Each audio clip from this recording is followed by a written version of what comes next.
Hello, everyone. I have the opportunity today to speak with Eva Vlaardingerbroek and Anthony Lee. Eva is a political commentator from the Netherlands. She was integrally involved in the Dutch farmer protests in recent years and has recently been with the German farmers and truckers and dock workers and railway workers who've basically brought Germany to its knees in the last weeks, even though you may not have seen much of that in the so-called legacy media circles. Anyways, I talked to Eva today and to Anthony about just exactly what's been happening in Germany and the Netherlands and many other European countries as well, with regards to these essentially populist uprisings, similar, say, to the trucker convoy in Canada. We discussed the scope of that movement, who was involved by group, the aims, the consequences, and the likely outcomes on the German and broader European political front in the upcoming years and beyond. Join us for that. So where are you, Eva, and what are you doing? I'm in Berlin right now in Germany, and I've been on the road here in Germany all over the country for the past 7 days, because for the past 7 days, the country has witnessed some of the largest farmers' protests that Germany has ever seen. And this protest wasn't actually just joined by farmers, but was what I would call massive uprising of blue-collar workers, ordinary citizens, people who are just fed up with the German federal government, people that are fed up feeling like they have no right to exist, being taxed into oblivion, and just wanted to make a fist and say, we're done with you guys. That was the general sentiment that I've witnessed around here. And I've been reporting on it. I've been going out on the roads with the farmers, cheering them on. And on the first day, on Monday last week, I was on the A2, which is the busiest highway in Europe, where I met farmer Anthony Lee, who is sitting right beside me, who is part of the organization. And they conducted one of the largest roadblocks of the highway there that, well, I mean, I have ever seen, but I think Germany has ever seen. And this was a roadblock that went on for kilometers, miles and miles on end. And I can still get emotional thinking back on it, because it really reminded me of the Dutch farmers' protests and even the Canadian freedom convoy. Because at a certain point, we saw all of the tractors going onto the road because the German truckers came to help them block the road. And it was just the most massive thing that I've seen in a while. And so I met this hero of a man who's sitting right next to me, farmer Anthony Lee right there. And now we are in Berlin because today was the grand finale of the protests of the past week. And he actually spoke today on stage at the Brandenburger Tor next to the federal government to tell the German government who's boss, essentially.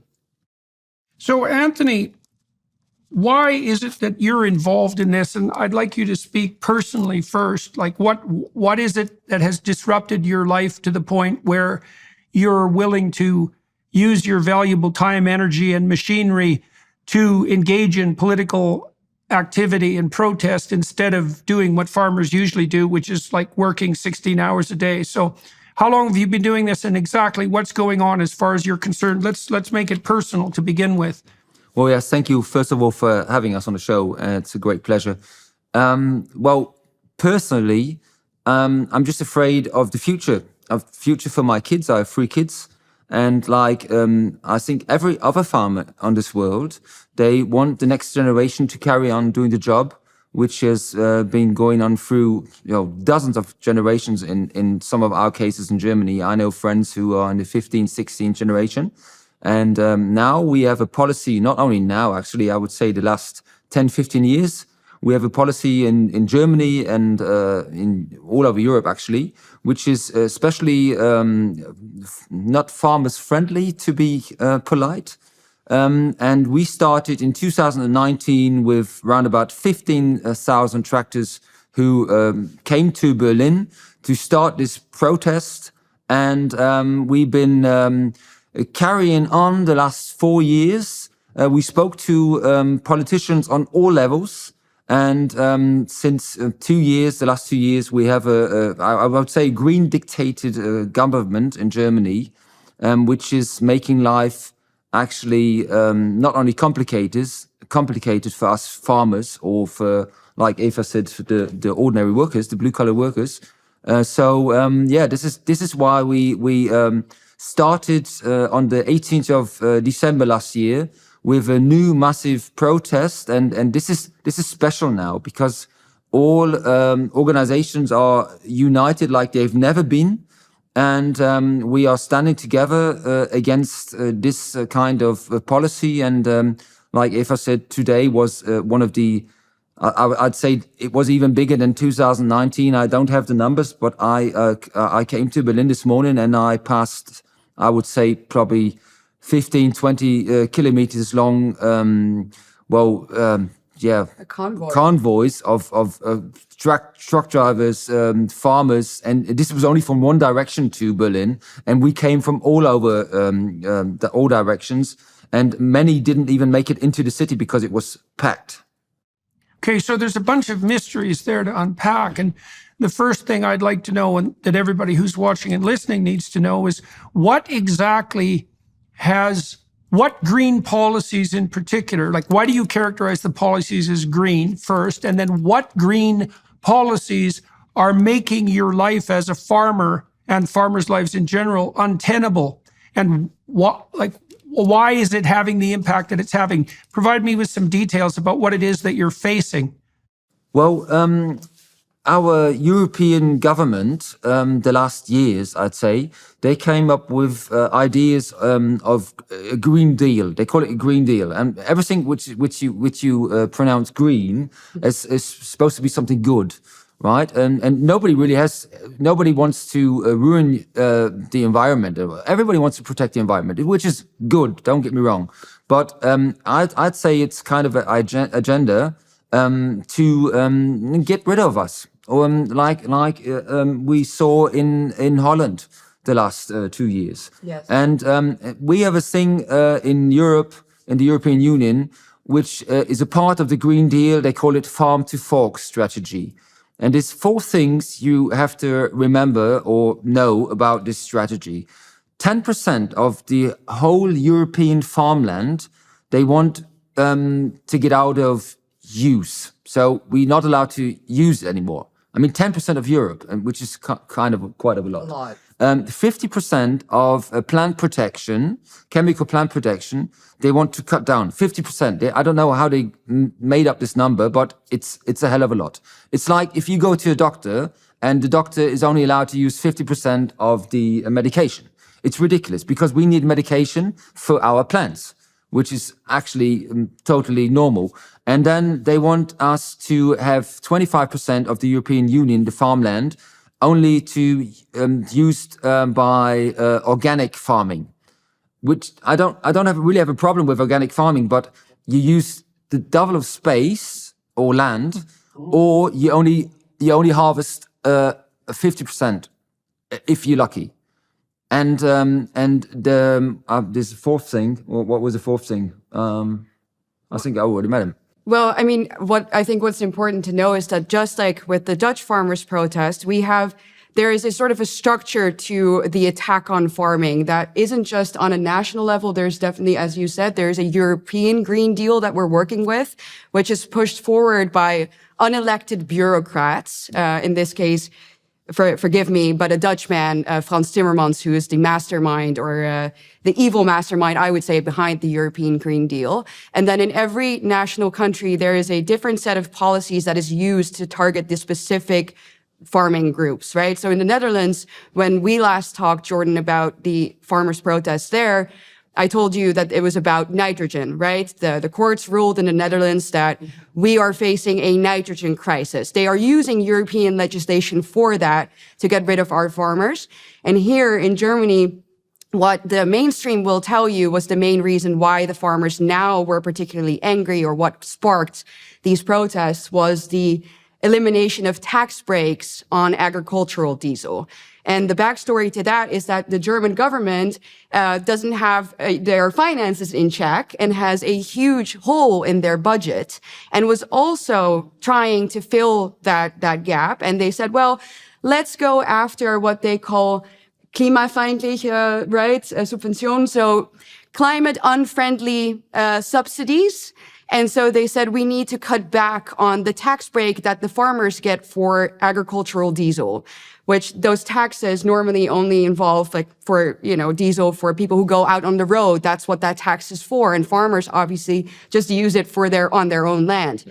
So the fact that they came after the farmers now and tried to, fill their own gap in their own budget due to their own mismanagement, and they target now the people that provide us with our daily meals, that initially sparked a lot of anger. But I would say, and I think you would probably agree with me, Anthony, is that there is a general sentiment within the German population that was very much reflected at these protests of just feeling like the German government, and not just the German government, also the Dutch government and European Union, is constantly acting contrary to the interest of ordinary people who in fact pay their salaries because they are taxed already into oblivion, right? So the general theme that we constantly heard there was a slogan basically saying the government needs to go, right? This wasn't just about these tax breaks. This was really a general dismay, great dismay with the federal German government and the policies that they stand for.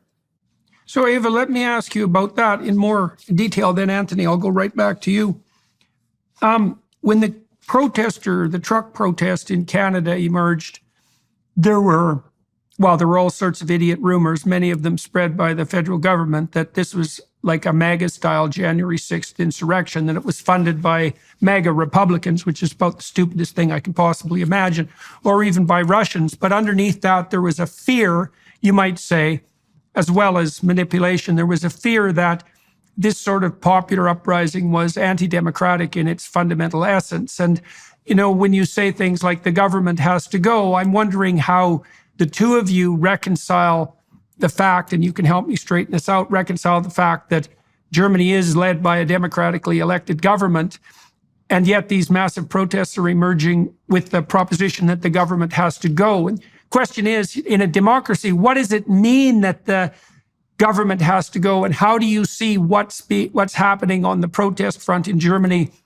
acting in a manner that's commensurate with democratic principles? Eva, maybe you can start that. Right. Well, I feel like it couldn't be more democratic what we are seeing right now, because you are seeing people exercising their democratic rights to protest against a government that doesn't represent their interest anymore. I think the general support for the government has sunk to about 30%, according to the polls here, right? Yeah. So there are people in power right now who have been in power for the past 2.5 years, who were elected by the German people, of course, democratically speaking, but who have, I would say, messed up so majorly that they've lost the support of the people. And that's exactly the opinion that those people have now gone out to voice, and at their own expense. Because, I mean, like you said, farmers are hands-on people that absolutely do not want to spend time away from their farms usually, because they simply can't afford it. And the fact that they've now gone out in such large numbers to protest and make use of their democratic rights, to me, this is the epitome of democracy. And what you see is that instead of celebrating that, the mainstream media, exactly the way that you described, the Canadian process, they are now saying, well, this is an insurrection. These are people that aren't democratic. This is extremely far right. They constantly slap the far right label on it. And especially in Germany, in the historical context of this nation, that label holds a lot of power. I mean, we all understand why, right? So being called far right is not something that you want in Germany, but it's been overused by the mainstream media and establishment, so much so that clearly people feel like, well, whatever, then I'll be labeled far right, but apparently they have nothing to lose anymore, right? So it's laughable to me but I understand why they're doing it, that they're trying to label these people as extremists, when all that I've seen are people who are just fed up with not being heard, who actually want more democratic legitimation to the government. They want to be represented by the people in power, and they feel not just unwanted and unheard, they feel like they are being threatened in their existence. They feel like they are ruled by people who essentially hate them. And so that's all I've seen. I've just seen ordinary, hardworking people who are fed up and came to exercise their democratic rights. Anthony, Eva makes the case that you have to have a fair bit of gall or desperation in Germany to ally yourself with a movement that's been pilloried as far right, not least because of the historical precedence of that terminology for Germany. And so I'm wondering how you regard yourself politically, and maybe how you regard the majority of the people who are involved in this protest politically. What set of descriptors do you think might reasonably be applied to them? And why is it that you decided that you would overcome the risk associated with being tarred with the far right brush to continue the protest that you have been engaged in? Well, I say my personal advantage is that I'm half British. My dad was in the British military. So, I mean, I was born in Germany and raised in Germany, and I went to German school, but I'm not afraid of the typical right agenda they are trying to foresee in Germany. But many people still are. Actually, it's getting less now because the media's overdone it, and people don't really care anymore. And you asked about our government. I mean, this government's been in charge for more than 2 years, and Germany is one of the economic motors. I'd say the biggest in Europe, and yes. We are the only country, industrially country, which has they call it a negative growth in Germany. I mean, they even try to make that nice. It's ridiculous. I mean, how can you have a negative growth? And they blame it on Putin, on Russia, or on the environment, whatever, you know. But it's all house-made because this country was one of the wealthiest countries in Europe and in the world, and they managed to ruin our economy in less than 2 years. I mean, they switched off the most efficient and safest nuclear power plants on the world, and this is all because the Green Party in Germany, that was their main goal since the early 80s. And they managed that. And from the day we switched off these super efficient nuclear power plants, we became we have to beg for electricity, especially in France, which is mostly nuclear power plants in any way. And you can carry it on with so many things. We are reducing our best industry in the world, I'd say, our car industry. You know, they are losing what's the right word for it? Contact to the Japanese cars and so on.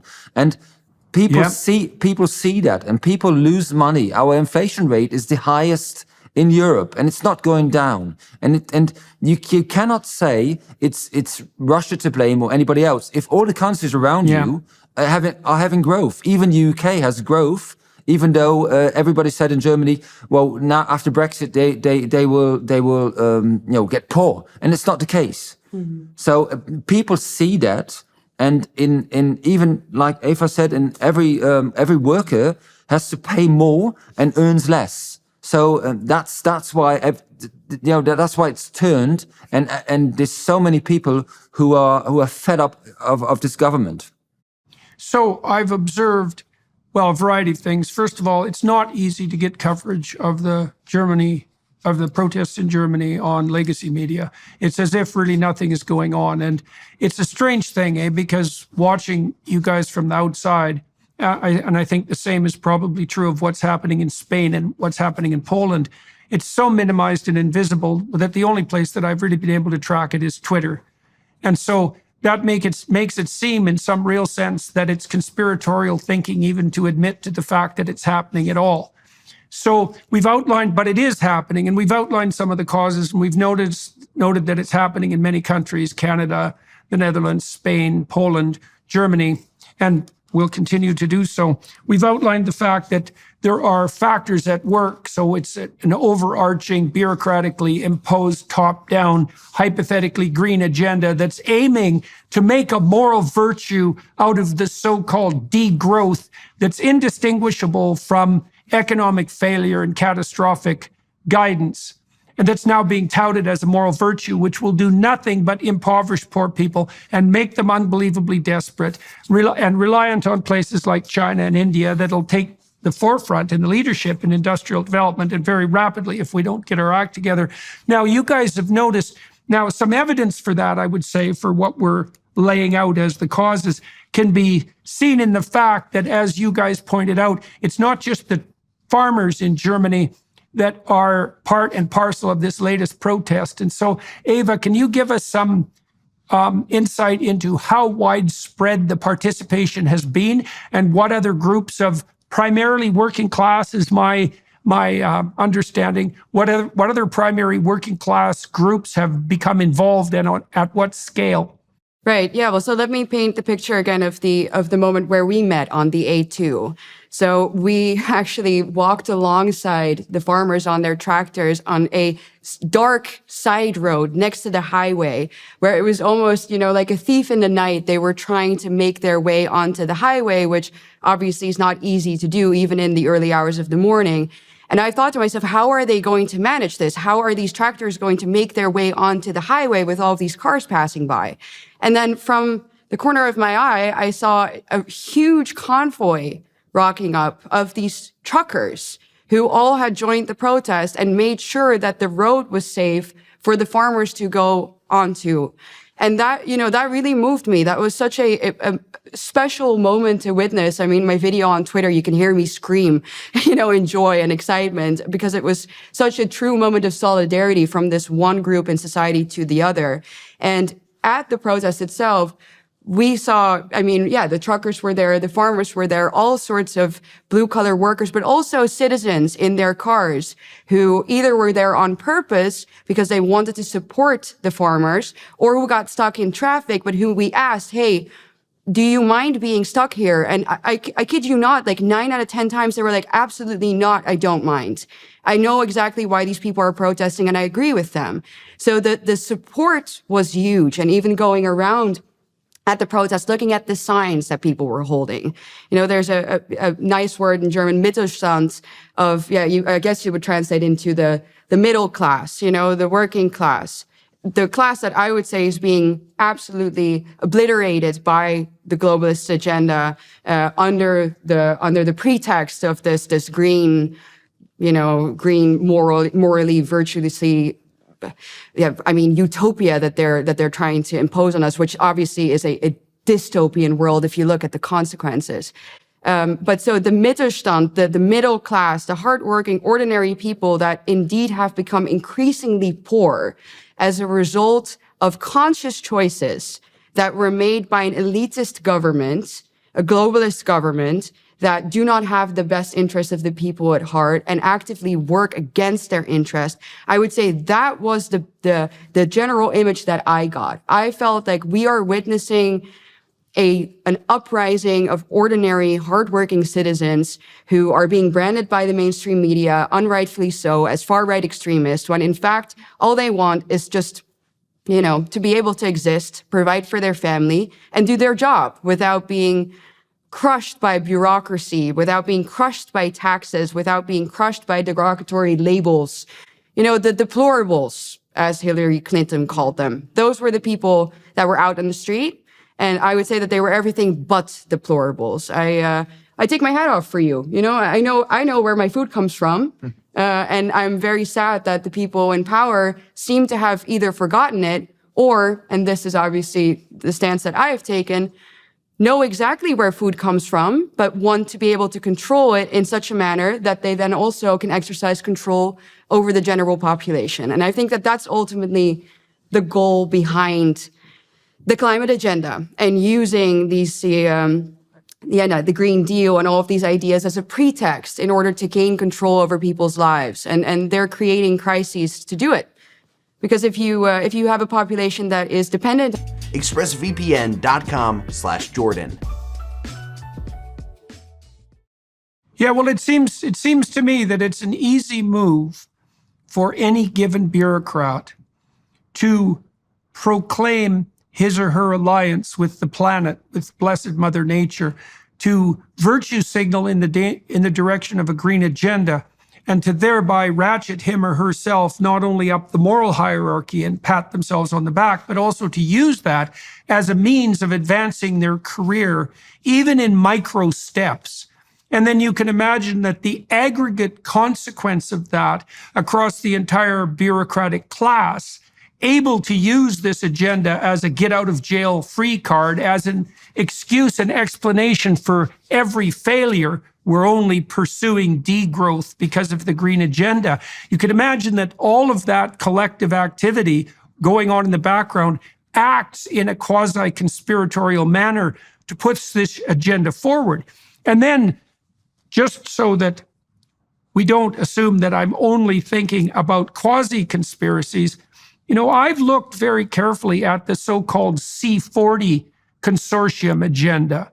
And this is a consortium of some of the 40 largest cities on the globe, all allied together at the level of local municipal government, who are literally pursuing an agenda that includes no more than 3 articles of clothing per citizen per year, a 95% in private car ownership, which is why we're all being encouraged to produce the electric cars that we won't have enough electricity to run anyways, because you don't need electricity if you actually don't get to own a car. And if the goal is a 95% reduction in private automobile ownership, then it doesn't matter if there's no damn grid. 1 short haul flight per person every 3 years, which will completely, obviously, decimate the entire travel industry, plus all of the tourism industry that Europe depends on absolutely in all possible manners. And then overall, although this isn't directly from the C40, the fundamental goal of something approximating an 85% reduction in Western living standards, which is the calculation of the green virtuous globalist utopians as to what's necessary in order for us to inhabit a green planet. And so all of this means, to me, it means not only are the bureaucrats who are using this get out of jail free card to advance their careers, and the conspiratorialists who are radically left using it explicitly as an agenda, it also means that the bloody radical leftists are 100% willing to sacrifice the working class and the poor to their ambition and their green agenda. Now, that has backfired in the Netherlands. So let's concentrate on that for a moment, Eva. So the last time we talked, it was in the midst of the farmer protest in the Netherlands, and that produced a genuine political upheaval. Now, maybe you could lay out for everybody what happened in the Netherlands, what the situation is now, and what you think that implies for the future of European political action in general. Right. Well, what I think we can see, or what happened in the Netherlands, was we had the last major farmers' protests in March, right? And then right in March, at the end of March, we had general elections in which the Farmer Citizens Movement, a relatively new party, got a landslide victory. And then about a month ago, we had general elections for our parliament in which the PVV, which was originally branded as the far right, again, we can fill a bingo card with this, the far right party won a staggering number of seats for Dutch standards, at least. People have to understand we have a system in which there are multi-parties. We don't have a 2-party system. We have plenty, and they always have to form a coalition. But this party, the PVV, the far-right party, won about 1/4 of all votes. And now in the polls, they're even looking at 1/3 because they're only rising in popularity. And I really think that this farmers' protest, and that's why I think it's so important what you guys are doing here in Germany, and that's why I wanted to be there, is that the farmers are in the vanguard of this political change. It's you guys, because, anybody with a functioning set of eyes and brain cells, we talk to you, we go out in the streets, and if you actually see the people that go out there, you see that those are not extremists. Those are normal people. And so if you come after those, if you come after the people who provide you with food, that's something that I think most ordinary people can't really comprehend. It's like, why would you come after the people who provide us with food? That doesn't make any sense. and they don't stand for that. So I think that the farmers' uprising in the Netherlands has had a great impact on our elections, so much so now that, the far right, quote unquote, has won. And obviously, we're not out of the woods yet because we still have to form a coalition. But it is a major political shift where I feel like really something in the hearts and minds of the people has changed, where they're no longer afraid of the usual intimidation tactics of the mainstream media and the establishment. They, like we said, we have nothing to lose anymore. Do you think, Eva, there's a danger? What might be the danger, if any, of normalization of the so-called far-right agenda? I mean, there's two ways of looking at this, right? Because one way is looking at it the way you guys have been looking at it, which is that the terminology of far-right itself has been weaponized, and now that weapon is losing its potency, because your claim fundamentally is that it's been applied to the obvious, what would you say, to those who are obviously at the bedrock of society, and that would be certainly the truckers and the farmers, like self-evidently. And if truckers and farmers just going about their business have become far right, then the terminology itself loses its meaning. But then you could also say, well, there has been danger in the past presented by the far right, and the fact that the term no longer has any validity as a weapon also means in principle that people who have a genuinely far right agenda, such as they are, can now use this populist movement to their own advantage to put forward their hypothetically nefarious agenda. And so I'm wondering, Eva, how you've worked through those complexities in your own mind, what you think far right means now, and if you see any dangers in this populist uprising, let's say, and the transformation of the political scene that's emerged in consequence. Well, there are a few things to say to that. I think indeed the one danger that I could imagine is that because this term is so overused and has become so trivialized in that sense, it's like, okay, if there is a far-right subgroup that wants to do all sorts of evil things, then maybe we wouldn't take it as seriously anymore because it's so overused on ordinary people with valid, totally justified opinions. I don't see them, though. I don't see them out on the streets. I don't meet them. So what I have personally done in my own life, I've had my fair share of slander, and the Dutch mainstream media, when I started out in my political career, called me the shield maiden of the far right. Well, I was 23 when that happened to me, and I was terrified because I thought to myself, well, okay, I can forget a normal life. I can forget ever having a job. Like Google never forgets. So if somebody Googles you and the first thing they see about you, shield maiden of the far right, well, that's not good.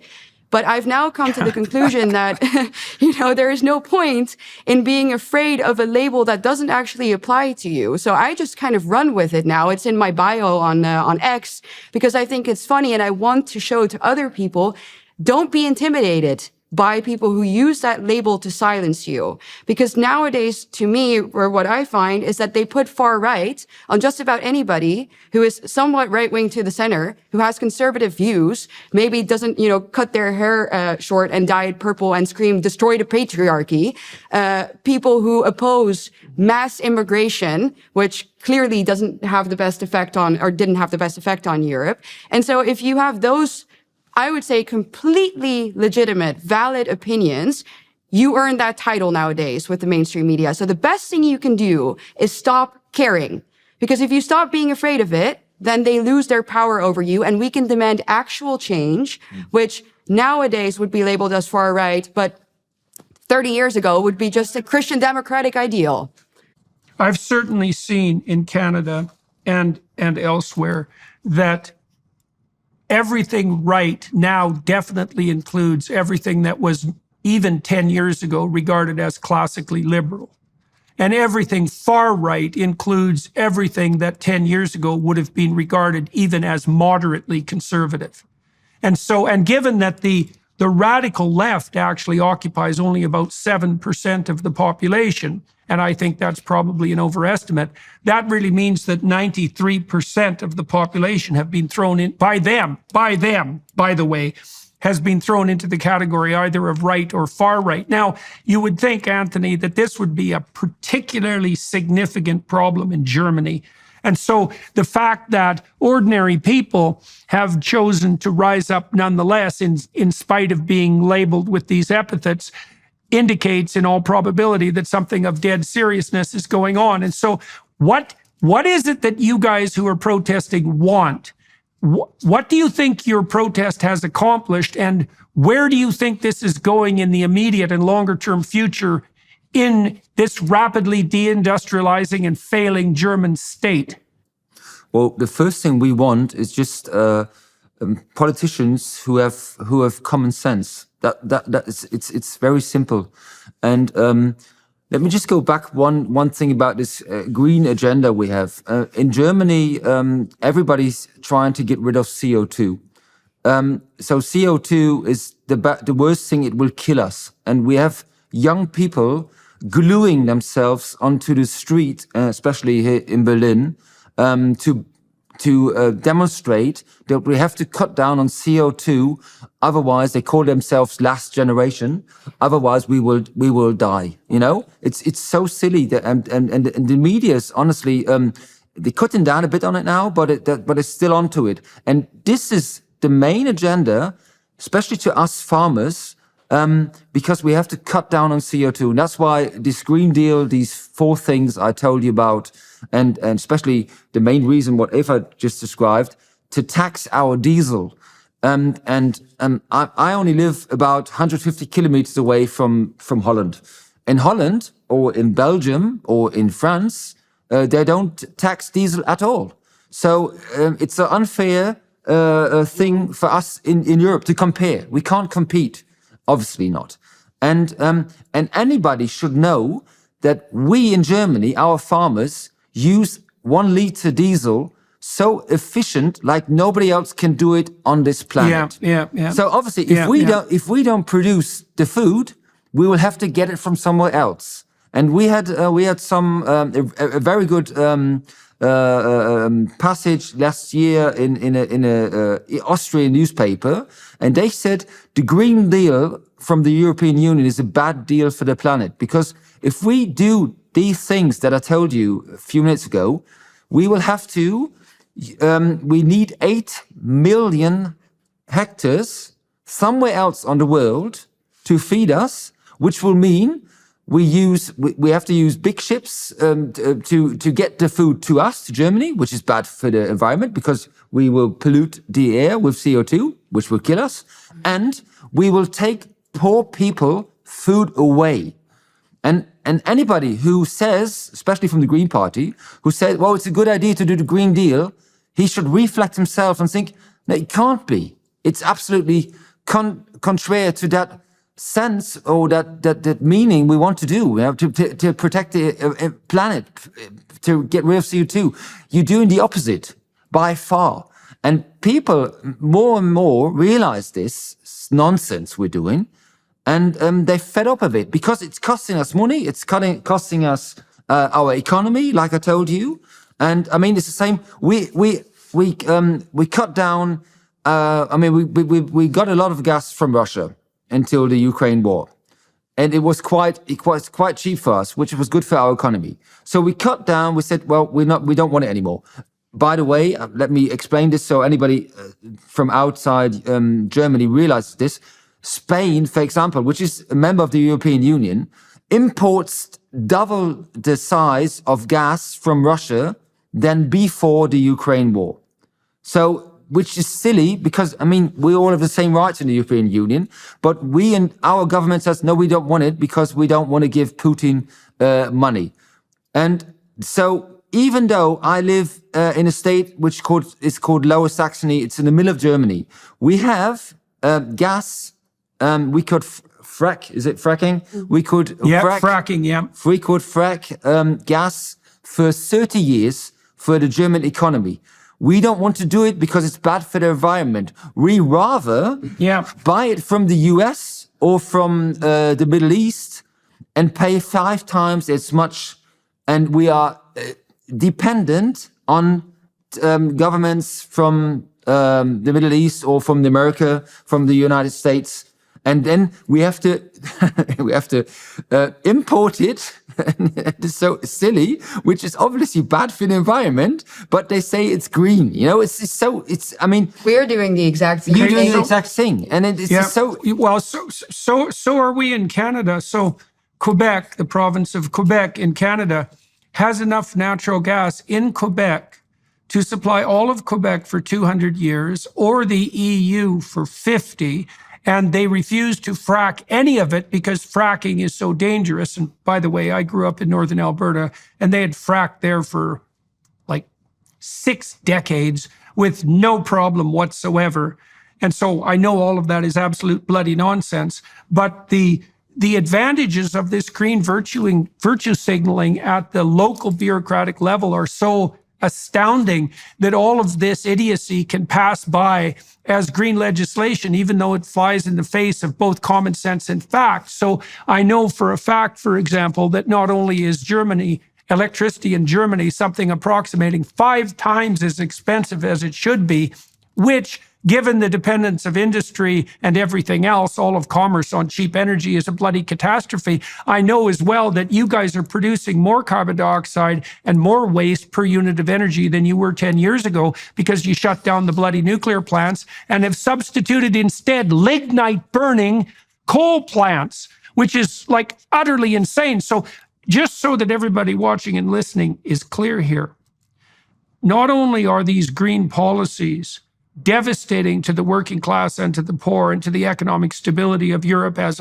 a whole, and then to the stability of the world in general, they are counterproductive by the standards put forward by the green advocates themselves, in that, as you pointed out, well, first of all, you have to import your bloody power at a tremendously high cost, and then you're going to shut down local production of food in favor of imports. And it was only a few years ago that all the green revolutionaries were jumping up and down, screaming about the fact that you should buy local, exactly to decrease the kind of transportation costs that you're pointing to. And so it's such a mystery, because the policies that are being pursued don't even suffice to service the goals that are hypothetically trumpeted by the formulators of the policies themselves. It's a bloody miracle of stupidity and blindness. I've given this so much thought because so many people have asked me why would they do this? It doesn't make sense. Explain it. Why would you come after the most hardworking sector, the most lucrative sector, the people that provide you with food? Why would you shut down your nuclear plants if you are to import electricity for I don't know how much more the price? Why? And I think it was Carl Jung actually who said, if you can't understand someone's actions, you have to look at the consequences and infer the motive. And that's what I've done with all of this. If the consequences of their policies are that we become poorer, we, not they, obviously, but we, if we become poorer, we become more dependent on them. We basically essentially would starve if this is put through, and we don't have the financial means anymore to import our food. And, I don't know, God forbid a disaster happens, we've outsourced everything, we could be in real trouble. Well, if those are the consequences, then apparently that's the motive. Maybe I've become too cynical, but I find it very difficult to explain it any other way, because this is not a one-time mistake. These people are the net zero scam, and I would really call it a scam, is something it's a criminal scam. Yes, it's well, a criminal actually, scam. yeah, it's not just a scam. It is criminal, and I think that it is of the worst type of injustice if a government and the people who are supposed to represent us, talking about democracy, liberal democracy and all, if those people turn their backs on their own population, and not just turn their backs, but actively, again, go against their interests and allow them essentially, if things go wrong, to become poor and to starve.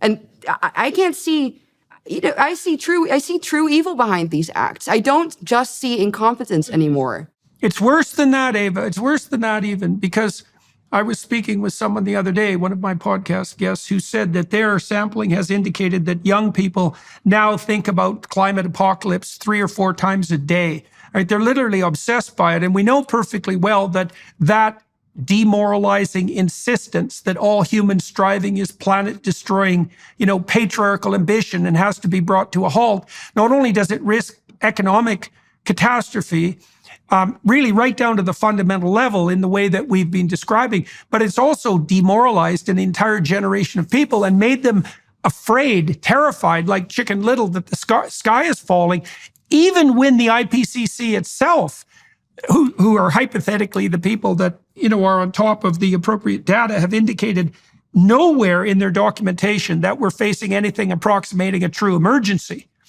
And so that does beg the question, as you said, just exactly what the hell's going on. And I think that your method of inferring the motivation is actually the case. I think the proximal cause is the fact that, just as in Nazi Germany, let's say, that any old mid-level bureaucrat could ratchet himself up the hierarchy by identifying, at least in principle, with the overarching Nazi ideology. It's absolutely the case with these bureaucrats who bear no immediate economic consequences for the idiocy of their actions. If they put forward this green agenda and they're celebrated by their idiot peers for doing so, that's definitely good in the immediate present for their career development and their self-aggrandizing moral proclamations of virtuous self.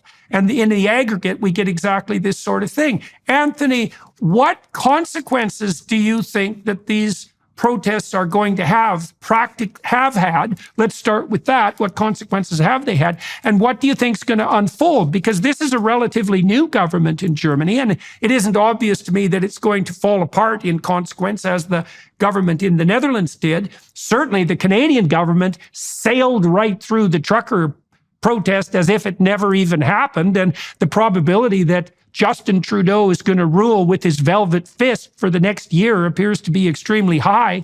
So what do you think is going to happen in Germany as a consequence of these protests? Well, it's very hard to predict. The government didn't learn its lesson yet. That's obvious. We had our finance minister on stage today, and it was obvious he didn't learn anything about our actions we did. But what we already achieved is that we are, like I said in the beginning, so united. Like I honestly never thought we could be. If I said that, I would say 80%, and this is an official poll of our mainstream media. 80% says they are behind our actions, behind our. Well, it's not a strike; it's a protest, and that's amazing. That's honestly amazing, especially getting in front of this agenda, what we were talking about. And like I said, people are realizing that now. And they're realizing it for one reason.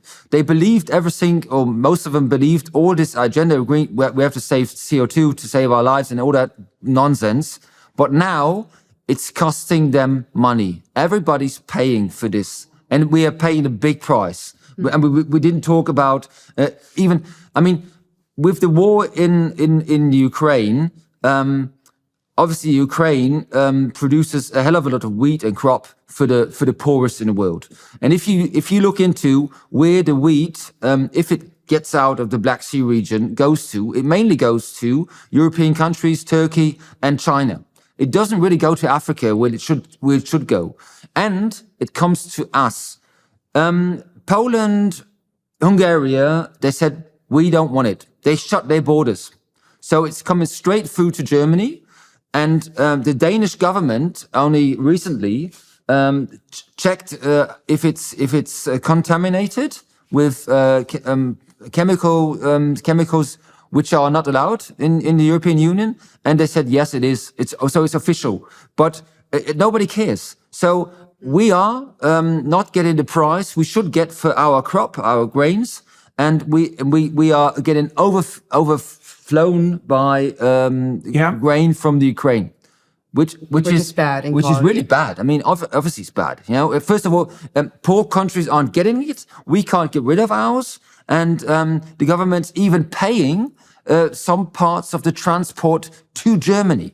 So they are obviously using our tax money to make sure we get a bad price for our crop. Well, I think we were already talking about how demoralizing this agenda is, and food, of course, if you want to demoralize a people, I mean, it's done by feeding them bad food as well. I mean, Jordan, I don't have to tell you about this, but the importance of good meat, of healthy animal fats, it's huge. And if you make people feel like the only thing that they deserve is, bad Bugs. wheat or bugs, insects, or 5%. synthetic meats, feed literally food that will make you weak. I think that says something about our establishment. It says something about the way that we are governed. It says something about the way that we are ruled, that we are supposed to live as if we are livestock, that, it can only eat insects or basically, trash. And who produce carbon dioxide simply by breathing, let's say. And produce children who are a net burden on the ecosphere, et cetera, and want to travel and want to buy things and want to have a standard of living. Yeah, how want to have dare heat you in the want to have a winter nice and- life? Absolutely. How dare you? Absolutely. When everything you do does nothing but muck up the planet and mar the future. Yeah, it is an absolutely bloody dismal view of humanity. That's for sure. And bordering on murderous. Yeah, it's Malthusian to say the least. And I mean, we're Yeah, kidding about, just- we're yeah. joking now, but there was an actual headline not too long ago in the press here in the UK and in Europe, quoting a study that said that breathing causes climate change. Yeah, well, right. What's Yeah, the yeah. consequence of that then? Do you want me to stop breathing? That's the only answer to the problem then, right? So it's absolute contempt. So, the human progress people have documented the fact that every baby born will produce 7 times the economic resources that every baby consumes. And so the idea, that's the historical average at the moment, the idea that more people means more poverty and more environmental degradation is not only a lie, it's an anti-truth. And here's another, so imagine, first of all, if every baby consumed more than it produced, then people on average would starve. And on average, a far smaller proportion of people are starving than has ever been the case in the entire history of the planet. We're going to peak out at about 9 billion, and it's crystal bloody clear that we could manage that. And then there's going to be a precipitous decline. That's the demographic outlook, and that's within this century. Then so the idea that each person born produces less than they consume is a complete bloody lie. It's out by a factor of 7. And then here's the clincher. This is so staggering. The best data indicates quite clearly that if you can get poor people, so absolutely poor people, not relatively poor people, so people in danger of food privation, let's say, and lacking opportunity for their children, if you can get them up to a point where they are producing $5,000 US GDP per year, they immediately start to take a medium and long-term view of, let's say, environmental stability and sustainability, because they have enough wherewithal and enough resources at their disposal so that they don't have to be in the permanent state of crisis that incentivizes them to burn up and consume everything around them. So the best data indicates very, very clearly that if we drove energy prices down or allowed them to decline, as we could if we used intelligent nuclear technology, for example, we could raise the planetary standard of living to the point where everybody locally would start to become concerned about environmental issues and act naturally in a manner that would provide for a more sustainable world. Instead, we're doing the opposite to virtue signal stupidly. We're cranking energy prices up, claiming that all the industrial activity has to cease, making poor people even poorer and putting them at risk of starvation. All that's going to do, as it's already started to do in Germany, is make both the economy and the environment worse, and it's going to breed, well, more and more uprising of the sort that we're seeing everywhere. You couldn't imagine a more counterproductive agenda, and to say it again, counterproductive even by the standards of the people who are hypothetically putting the agenda forward. It's like, why the hell would you oppose nuclear power? That's utterly insane, especially in a place like Germany, especially when you Germans then have to import nuclear power from the Scandinavians and the French. It's so blind that it's a miracle. But it baffles me already that we live in a time apparently where we have to justify our existence with data. That's something that deeply bothers me. It deeply bothers me. No kidding. Yeah. No well, kidding. I mean, and this will, of course, land me another label in secular Europe. But I think that the death of God that you so often discuss as well is ultimately the main reason for that. If you forget that people have intrinsic value because they are created in the image of God, and they're just a number, and if we have to work to net zero, and we need to now see if you add something or take too much, and you have to justify your own existence by quoting scientific studies. I think we've gone off the road, man. And bad time.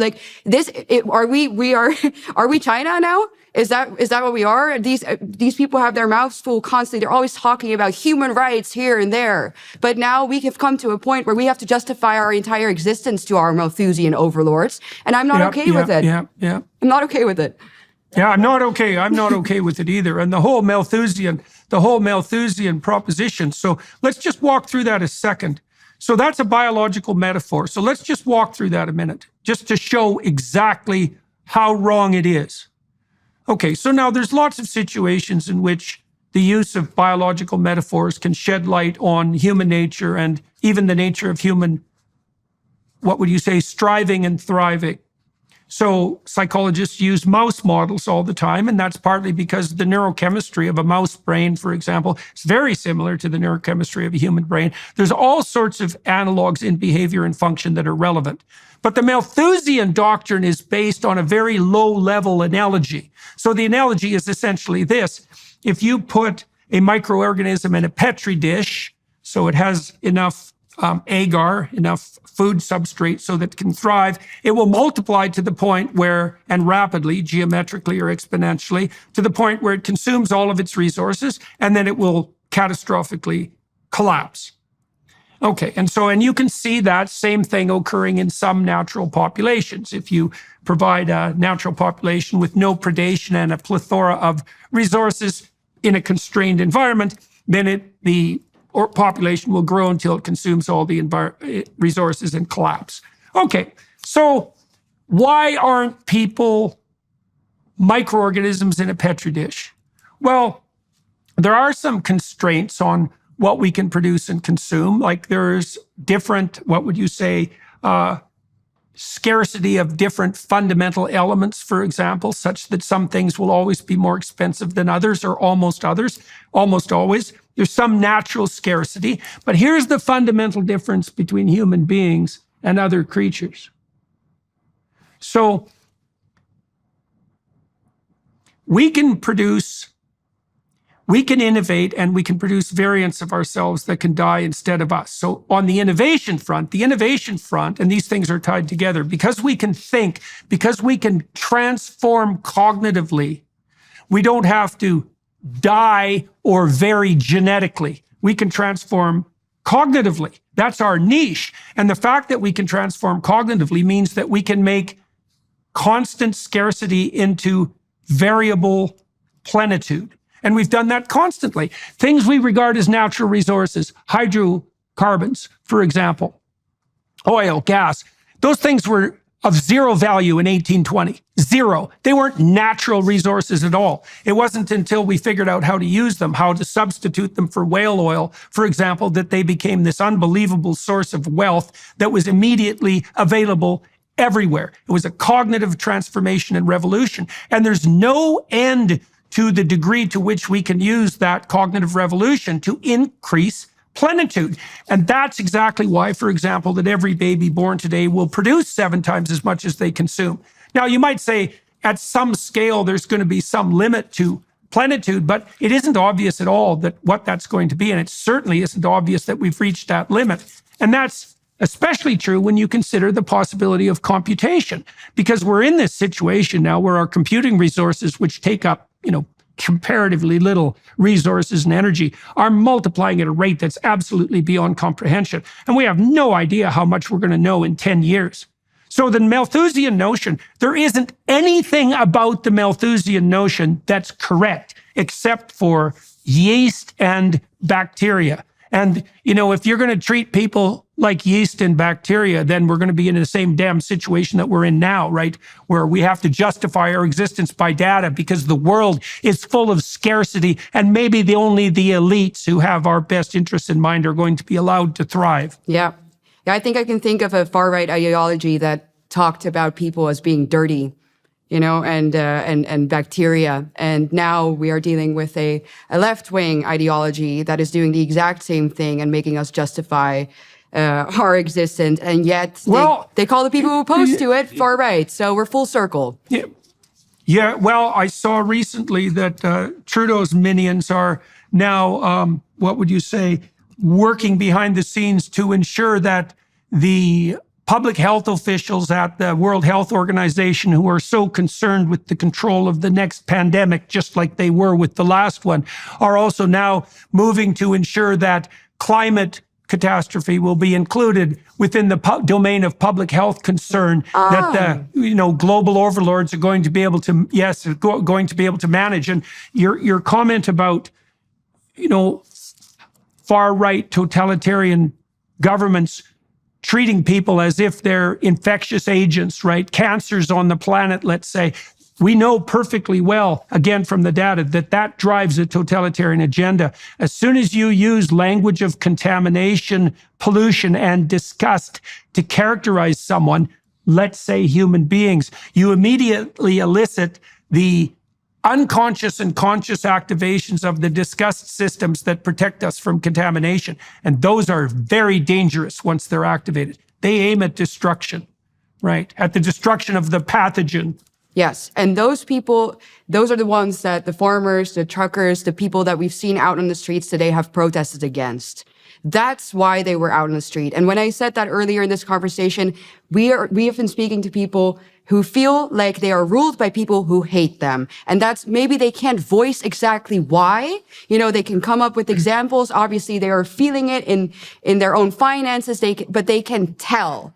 And I think that people ultimately on a human level, on a soul level, can feel when they are being despised by others. And this notion that you are just describing right now, Jordan, that I think is the motor behind this protest. People can sense that they are being hated. People can sense that they are being despised, and they are done with it because they realize that they are the ones paying for it and that the state should be here to serve us, not the other way around. Anthony, just out of curiosity, you and Ava have just talked about the breadth and depth of this protest and its positive effects, but you closed by pointing out, for example, that the finance minister that you guys talked to or that spoke to you right at the close of the protests doesn't seem to have learned a damn thing, which doesn't surprise me in the least. And so that makes me question just how effective what you've done so far is, and I want your opinions about that. And then I'm also curious, why didn't your now united organization, given your 80% level of public support, call for something approximating a general strike and just bring the whole bloody thing to a halt? Yeah, well, that would be the obvious thing, but how should I explain it? Well, actually, it's against the law to do this general strike because it obviously is against the law. But I reckon we have to come to the stage where we have to break the law sometimes, which is not meaning violence. It's like just civil disobedience. Yeah, exactly. Yeah, that's probably the next stage. But we have to talk about that between us, between the organizations. Yeah. But you're completely right. We gave the government two options. Well, there are two options. Either they turn back to a policy which is for the people, like Eva said, which is definitely not. We forgot loads of things which are going completely wrong in Germany. We have a farming minister who's telling us we should only eat, and this is not a joke, 10 grams meat per day. Right? This is honestly what they are trying to tell us. 10 grams, right? Which is nothing. Yeah, when the politicians start telling you what you can and can't eat, we've crossed a line. It's like, you don't get to tell me where I set my thermostat. You don't get to tell me what I can drive and when, and you certainly bloody well don't get to tell me what I can eat. Like fundamentally and seriously, to hell with you. And what it also indicates to me, and increasingly clearly, is that once you're waving the flag of planetary savior on the environmentalist front, once you've turned 100% to that kind of nature worship, there is absolutely no level of control whatsoever that you won't stoop to and justify by your moral pretension, right? Redounding to your credit and increasing your power at the same time as it does. So, all right, so they're perfect. So this begs the question, though, doesn't it? Like, I watched Claudine Gay resign from Harvard, and I've watched the moderate left-wingers flap about now in increasing consternation, recognizing as they do the absolute danger of the diversity, equity, and inclusivity idiocy that's part and parcel of this, what would you say, radical leftist line of anti-human thinking. But at the same time, I see that I don't believe that Harvard as an institution has learned a damn thing. And I don't believe that the moderates on the Democrat side in the United States, for example, have any idea whatsoever how deep the ideological corruption and rot has become. And so you've pushed forward this protest, but as you said yourself, you still have members of the government firmly in charge who think that we should eat 10 grams of meat a day and who don't believe that they're going to throw you a bone or two maybe in the near future, but the probability that they're going to revisit the ideology upon which they've based their political empire strikes me to be close to zero. So again, you said the future's uncertain and unpredictable. What do you think's going to happen and what should happen? We have 3 elections this year in East Germany. And East Germany, the polls show that the far-right party, the AfD in Germany, is by far in the lead in these polls, and which will be like an earthquake in our politician in Germany, because we never had this situation. And if this happens, and I reckon it will, because like you said, they will not change their policy. Things will change rapidly in Germany because, like you know, politicians they want power, and to get power you have to compromise. And even though they now say we'll never compromise, we'll never go together with this party, I reckon just because they want the power, they will. Mm-hmm. And that will be a landslide. It will be a completely change in Germany. But that will, saying that might even still, I still have hope. I don't know if hope's the right word, that our actual government will change the way they govern, not by 180 degrees, which we need, but maybe a few degrees. But that might, these 2 options are on the table, and only these 2 options. Something similar to that has happened in the Netherlands. So now, Eva, what's the status of the government in the Netherlands? And is Geert Wilders going to head up the new government? Is that how it looks? And what do you think of him? And what do you think? Again, let's talk about this a little bit. What do you think the dangers are that present themselves in consequence of that in the Netherlands? The same thing applies to Germany. And we could also talk about the AfD to some degree, because they're certainly pilloried as far right in Western media, certainly in North America. You know, they're viewed as to right of Viktor Orban, I would say, and he's definitely persona non grata to the legacy media. So let's start with the situation again in the Netherlands and then move to what you see, Eva, as being most likely in Germany. I'd like to hear your thoughts about the AfD as well. Mm-hmm.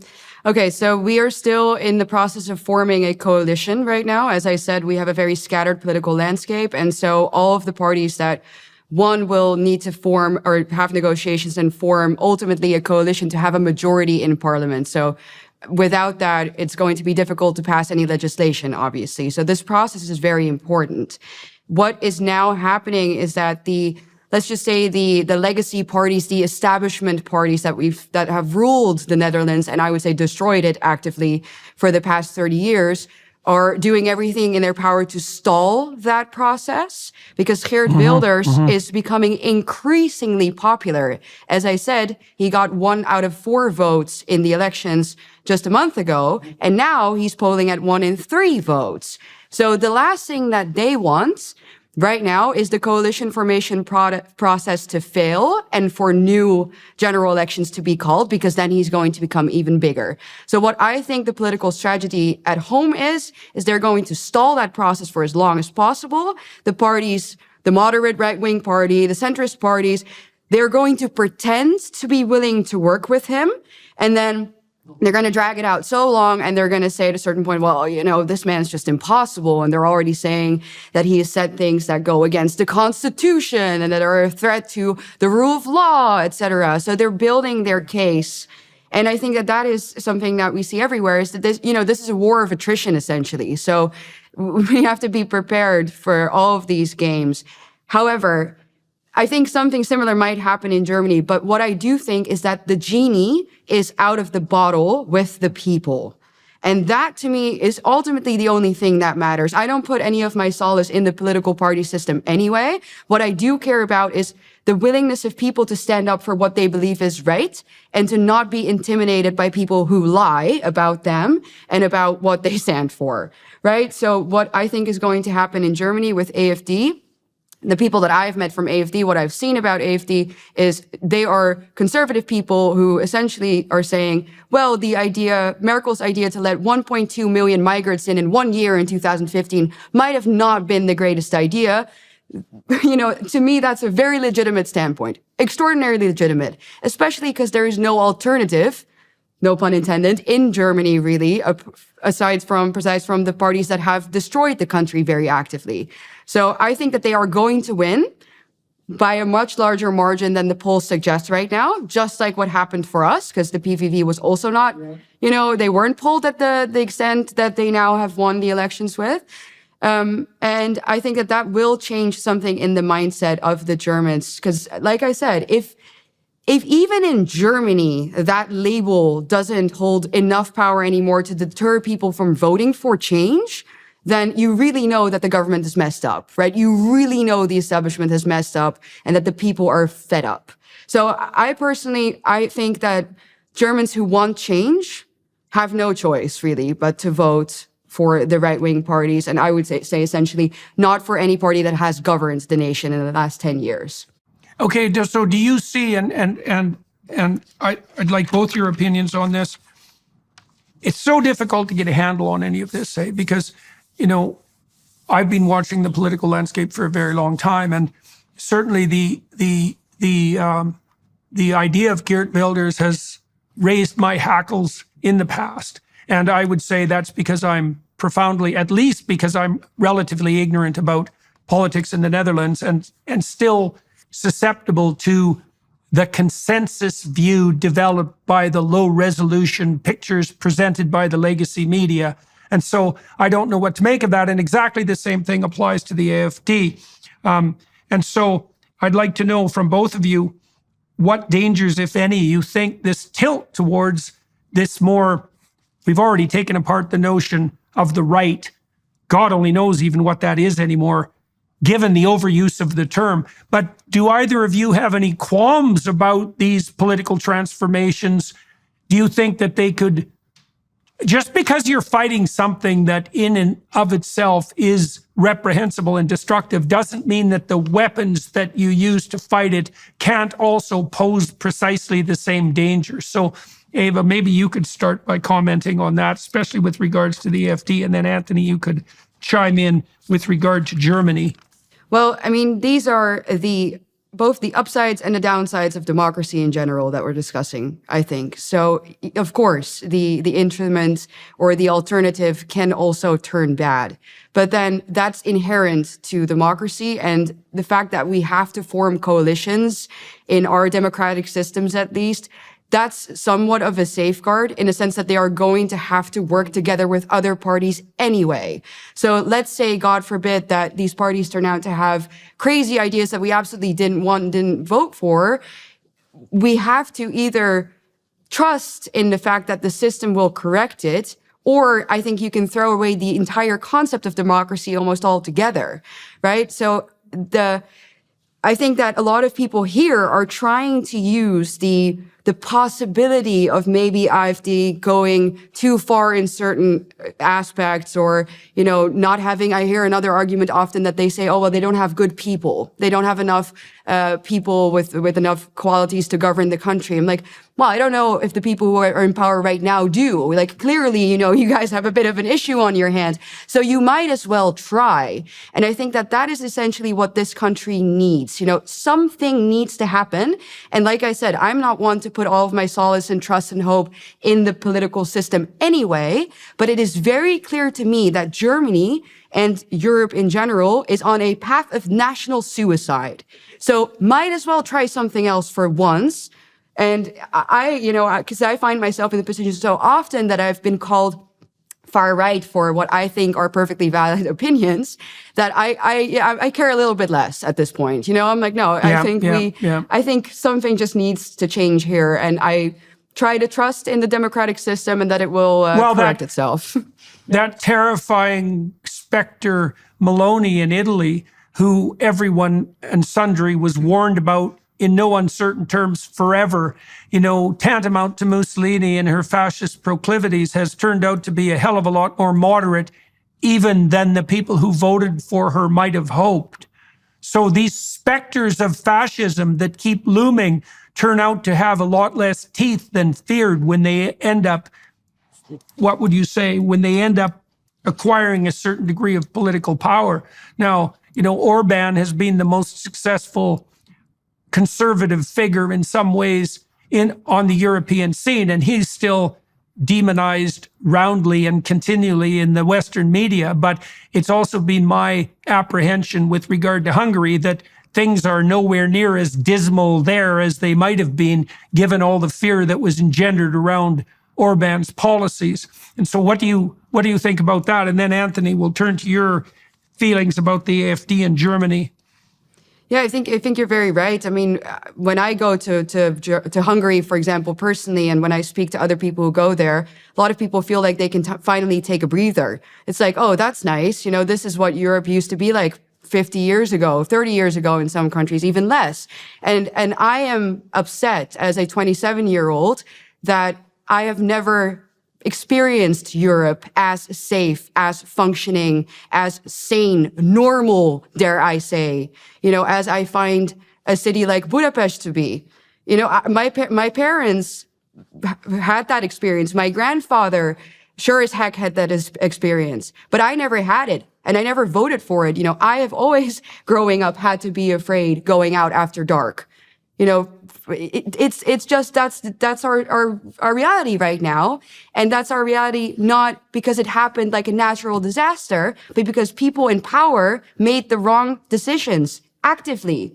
And I think that everybody can agree to the fact that a country like Hungary is not, the dictatorship that they make it out to be in the media.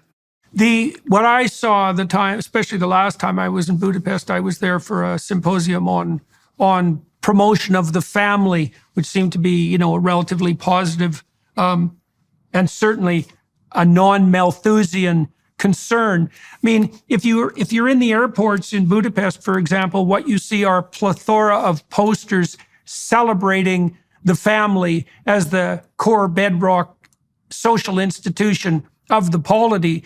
And that just doesn't strike me as particularly Nazi in its derivation, especially.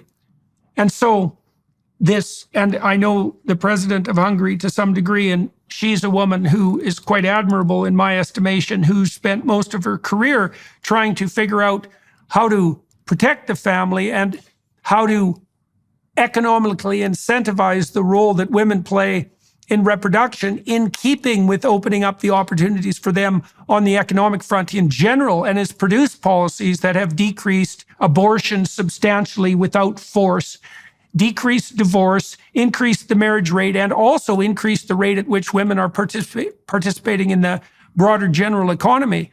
And so none of that particularly screams fascism to me. And the fact too that we've seen,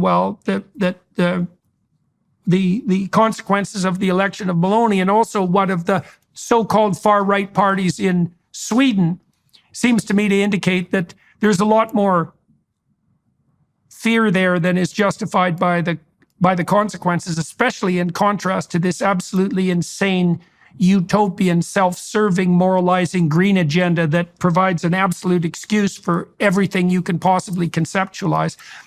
Anthony, in terms of the AFD, how do you think it is being perceived by the protesting class now, the people that you've been talking to, the truckers, the farmers, the people who work for the railways, the dock workers, because they were all involved in this protest as well? And what dangers do you, as a German citizen, see on the fascist side, so to speak, as a consequence of these populist movements? Well, me, myself, I'm in politics for the last 8 years, and I was in the CDU, that was a party from Angela Merkel, and I left the party about a year ago, and I moved to the party's called Freie Wähler. I would say they are the old CDU as I knew it 20 years ago. And the AFD, yes, it's a far-right party, which is gaining on popularity massively. And the main reason is, I think, is the same reason like in Italy and in Sweden, migration. We have a massive migration problem in Germany. We have, I say, around about 5 to 6 million people since 2015 who came to Germany, and at the moment we are way over 300,000 this year. And it's not the problem with migration. The problem is who is coming, and we don't even know who is coming. Up till 2010, I was a police officer in Berlin. We had a massive problem with migrants in them days because the migrants who come now are mainly young men from Muslim countries. And like I said, we don't even know who is coming because they come in, they are allowed to stay here, even though it's against the law. Mm-hmm. And we don't obey the law. The government doesn't obey the law like it should be. And governments like Sweden, I mean, Sweden is very liberal, as I know it. I mean, even they changed, even Denmark. You didn't mention Denmark because Denmark isn't governed by a right-wing party, but they are governed by a female president who's social democrat. But what she did is she uses the same methods, the politics, the right-wing party kind of is. And that's why the right-wing parties in Denmark aren't existent anymore, to be honest. So it's not who runs a country, which right or left wing. It's what policy do you do in your country. Mm. And talking about the AFD, it's very, very strong in East Germany because the East Germans, I think they're better antennas. Which yeah. You know what I mean? Because they come from the DDR, so the older people who lived in a climate like they did, they know if something's not going right in your country, and that's why they turn to the AFD more than we in the West do, and it's not and many say they should be forbidden. The party should be forbidden, and I say. Who are we, the people, to say it's not, it should be forbidden or it's not a democratic party? For me, only one institution could say that. That's the High Court in Germany. If they say, yes, they should be forbidden, okay. But me or the press aren't the people or the institutions to say that.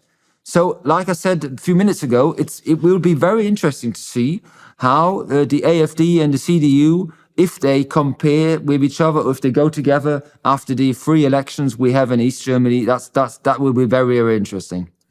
Well, you talked about antenna, and I've traveled extensively with my wife through Eastern Europe in the last years, multiple times, many, many different countries, meeting with many, many people. And certainly one of the things I saw was that the survivors of the Soviet regime, which is all those people, are much more sensitive to the dangers posed and the reality of the radical leftist agenda that is sweeping over the Western world in the hypothetical guise of the continuance of liberalism.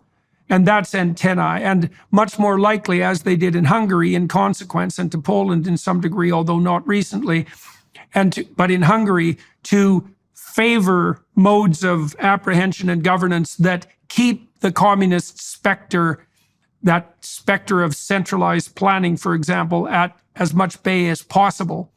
And so that seems to be reflected, for example, in the attitude of the East Germans that you just described toward the globalist utopian quasi-green agenda that we've been discussing.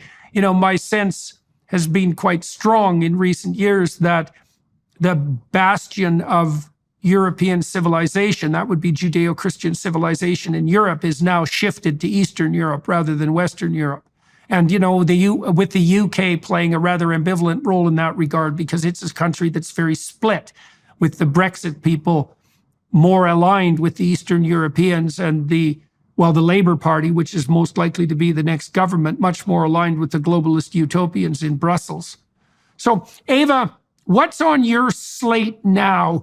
The protests in Germany have come to their current conclusion. And then, Anthony, maybe you can tell us what's the next move that lays in front of the protesters. So, Eva, what are you up to next, and what are you working on, and what do you hope to have happen in the near future? Well, talking about communism and the agenda and the similarities with the agenda that we are facing right now, I've spoken very often about the global war on farming, right? That's the reason why I'm here right now. That's the reason why I decided to join the protests in the Netherlands to speak out, is I want to make people aware of, again, this utopian green deal and the net zero agenda, and ultimately the Agenda 2030, which is a United Nations agenda that I think is at the core of this. And that agenda, to me, reeks of communism more than anything else, but you have to really see through the pretexts that they use. So everybody, the entire world, right, is part of the United Nations. And the United Nations have laid out sustainable development goals that are ultimately at the top of the hierarchy, for all of these policies that we are facing right now, that if you look at them at face value, they look very noble. I think one of the first ones is to end world hunger. But then if you think about how they would put that into practice, none of those goals can ever be achieved or attained without the redistribution of wealth, goods, foods, rights. And so that ultimately, to me, this is neo-communism, or neo-feudalism, you could even say, I guess, packaged just a little bit nicer, It's like, oh, we are here to save you. But if you look at the reality of things, and I think that we are all currently already experiencing that, what will happen, just like with communism in the old days, is that the ordinary people will become poorer and more miserable, and the top layer will become even richer. And that's what we are facing today. And I will continue, I guess, my fight and my plight for the farmers in that sense, because I truly believe that the farmers are the one group, especially, and I know that this is also a very radical thing to say in a European context, but we in Europe, we don't have a Second Amendment. I think that the sort of the spirit of, wanting to protect your people against a tyrannical government is not as embedded in our minds as it is in, let's say, the American debate, right? Yeah. So it's really important that people become aware of the fact that, yes, we can also face tyrannical governments. And the pretty words that they use are just pretty words, but you are going to end up poor and miserable. And so... Well, so the farmers, so you see, and this seems to be a leitmotif for your political operating, is that you seem to react as if it bothers the farmers and the truckers, it's probably wrong. And that seems to me to be an extremely useful rule of thumb. And it's also one you'd think the bloody leftists would adhere to, given their hypothetical concern with the working class, right? Because you can't get more bedrock working class than farmers and truckers. So, and that does seem to me to be a reasonable measurement tool. If the policies are bothering the farmers and making them protest, something is up, because that's just not how farmers operate, not generally. And the same can be said for truckers, when they're goaded into political action, something genuinely rotten is occurring. And, you know, with this regard to these sustainable development goals, if you wanted to feed the bloody poor, the first thing you would do is lower energy costs by whatever means necessary. And so if you think you can quintuple energy costs and feed the poor, you're an idiot, or you're malevolent, you know, or you're narcissistically self-serving, or some terrible combination of all of that. Yeah. Yeah. So my goal for now is to, I mean, I want this agenda abolished, right? I want the 2030 agenda abolished. I don't want to vote for politicians who say, oh, you know, yeah, maybe it goes a little too fast. Let's push it to 2035. You know, a fast way to hell or a long way to hell, it's still a way to hell. And I just want the whole thing gone. So that's where I see my role in this, and I want to continue my political commentary. And, you know, in that sense, I'm at you guys' service because I have not forgotten where my food comes from. And I want to be able to continue to eat healthy foods and live my life freely and decide where I travel, when I travel, who I meet, what I eat. And I don't want the damn globalists in my business. So I know that if the farmers fall, like I said, they are the group in our society that can make a true, you know, stance against the globalists. They have the manpower, as we've seen, to really paralyze an entire country. And so I hope that they do go and strike and that they don't let themselves be intimidated by these people who will come after you, but then will let illegal migrants flood your nation and won't send them back, talking about equality before the law. I mean, you know, I'm at your service. I will support you as much as I can. And I find it extraordinarily important what you've done and very brave, especially in a nation like Germany. So. Hey, Anthony, so what's next for you personally? The protests, this current round of protests is folding down. So what do you go back to? And then what do you see unfolding in front of you and your protesting peers let's say in the next year? Or in the next year, we have to get rid of this government, no matter how, this year. Germany cannot survive 2 more years of this government, and I mean it, honestly. Like I told you earlier, we had our finance minister. He's from the Free Democratic Party, and he told us today on stage, because I forgot to mention this. We in Germany, our farmers, we have to leave 4% of our land not seeded. So nothing is allowed to happen on this land because our green minister wants this to happen. Saying in the same sentence, we have to fight because there are so many people starving to death on this world.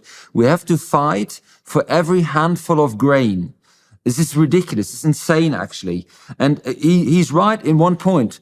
Every 3.8 seconds, a human being starves to death. Every 13 seconds, a child under 5 years dies of lack of food, right? And in the same sentence, we are over-flooded with grain from Ukraine, and then we have to leave 4% of our land where we have to pay tax, and we're not allowed to seed anything on this land. It's insane. But our finance minister today said it's a point we can talk to. So there's a goal maybe to divide these 2 parties in this government. I mean, they are divided anyway, but we can really put pressure on these free democratic elected persons, people or politicians, because they are below 4%. In Germany, you need 5% to make the jump into parliament. So all these people, all these politicians from the Free Democratic Party, obviously they have interest in to be in the next parliament or to whatever, either in charge or not. But if we put pressure on that, this will make us or give us a chance to divide and maybe get rid of the government. So this is what we're going to do. And I mean that we have to escalate another level in our protests. and we are capable of doing that easily. And watch them come after you for saying this, by the way. Like They talking will. about the totalitarian spirit of the Germans, that never left. And it's very much present in the current government. I mean, I wouldn't be surprised if because they've already attacked you so massively in the media, I wouldn't be surprised if this would land us an investigation with what they call, what is it, the Verfassungsschutz, like the protection of the Constitution. There's a whole agency that comes after ordinary people Okay, and censors them. Okay, but let's put all that in context. I mean, one of the things that I've been struck by in listening to you two is that you both implicitly and explicitly indicated your belief that the best possible way of sorting all of this out is through the democratic means that we already have in place. Now, you talked about the necessity for protest and the right to protest, and sometimes the necessity for civil disobedience. But nowhere in any of our discussion did either of you indicate that there's any better way forward than the electoral process and the checks and balances that are associated with regard to, say, the necessity for coalition building in both the Netherlands and in Germany.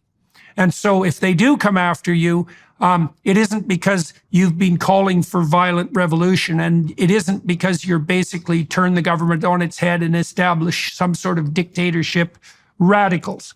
You know, you both, and this is actually something that's very positive to see, is you appear to believe that we can work out these problems within the democratic frameworks that we've already established. And more importantly, that there is no better way that we know of to work them out.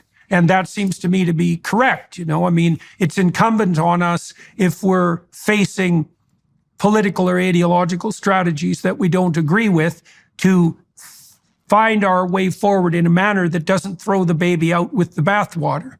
And so, well, and then you see the example in the Netherlands too of the fact that the kinds of protests that, it hasn't been as effective in Canada, by the way, but although we'll see what the long-term consequences are in the next election. You know, you have shown in the Netherlands, the farmers there certainly showed that these wide-scale protests, civil protests, and they have been markedly civil, like they were in Canada, can and do have a walloping impact on the structures of governance. And so, you know, maybe we need to take something approximating a 5-year view of this, you know, that this is the beginning of something new, and we don't want to get too hot and bothered about doing anything too radically stupid, and we can let the electoral process play itself out. And so does that seem in keeping with what you're hoping, both of you? Absolutely. And let me point out our protest in the last week. I mean, we had probably 200,000 farmers and tractors out on the roads. And we had so many normal workers out, the truck drivers were out on the streets. And it was so friendly and peaceful. We had I mean, in Holland, we saw some scenes where police even used the weapon on one farmer.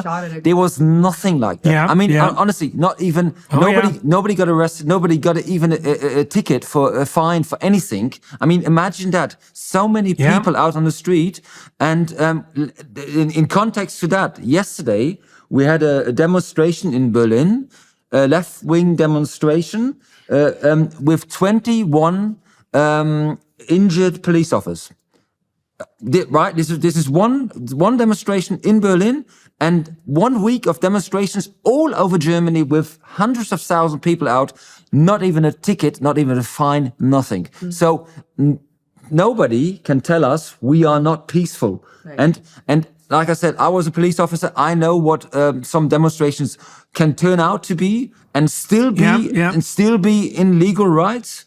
And we will carry on peaceful, friendly, but we need to increase the power. And like if I said, we have the power. We can shut down the country for good, and we will do if necessary. So that's also a very optimistic set of observations, because, you know, not only did you point out that the people who were protesting did so, like the Canadian truckers did, with extremely peaceably. In fact, the crime rate in Ottawa fell during the trucker convoy. But also the authorities in Germany, as you pointed out, responded in kind, right? And that there wasn't provocation and there wasn't violence. And so that's all the more reason why we can be optimistic that these difficult discussions that we're having about how we're going to conduct ourselves into the future can be done within the confines of the legal frameworks and the electoral frameworks that are already established, and with hopefully a certain degree of goodwill and intelligent foresight on all sides.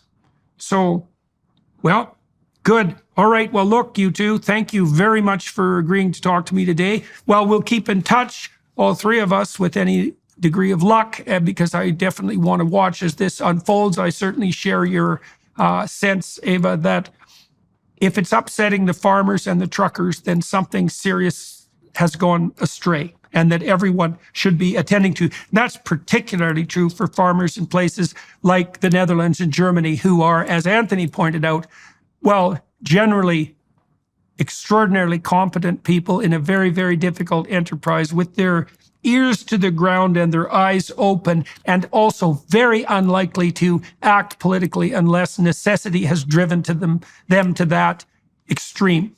And for everybody watching and listening on YouTube, your time and attention is much appreciated. You want to be alert to the goings on in Europe on the populist uprising front, in Spain, in Poland, in Germany, in the Netherlands, because this is a harbinger of things to come.